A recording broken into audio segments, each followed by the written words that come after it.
ফেসবুকে যে $80 দেয় ওটা কিসের জন্য দেয়? তো ওটার জন্য আমার কি করা লাগবে? লং ভিডিও পোস্ট করা লাগবে নাকি রিলস পোস্ট করা লাগবে? তো একজনে কমেন্ট করে কইছে যে ওটার জন্য আমাকে ডিটেলসে কও যে লং ভিডিও পোস্ট করা লাগবে নাকি রিলস পোস্ট করা লাগবে। তো ওটা হচ্ছে ফেসবুক এক্সট্রা বোনাস ফিচার্স। তো ওটা যার কন্টেন্ট মনিটাইজেশন আছে তার সকালে উঠে আসে। তো সকালে উঠে সমান না হয়, কারো ওঠে $80, কারো ওঠে $25। তো তার জন্য আমার লং ভিডিও পোস্ট করবা লাগবে।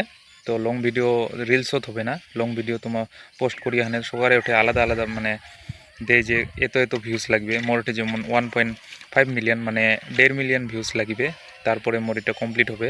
তো 7 দিনের মধ্যে কমপ্লিট করা লাগবে। 7 দিনের মধ্যে 1.5 মিলিয়ন ভিউজ হলে মুই $80 পাইম, তার আগত কিন্তু পাইম না। তো এটা খুব কঠিন, তো তার জন্য খুব মেহনত করবা লাগবে। তো তোমার ওঠে মানে কত ভিউজ আনিবা লাগবে 7 দিনের মধ্যে, ওটা তো মুই জানো না। তো এইটাই আর কি, তোমার লং ভিডিও পোস্ট করো, ভালো ভালো ভালো কন্টেন্ট বানাও, তাহলে এই মানে কিছুটা কমপ্লিট করবো পাবেন।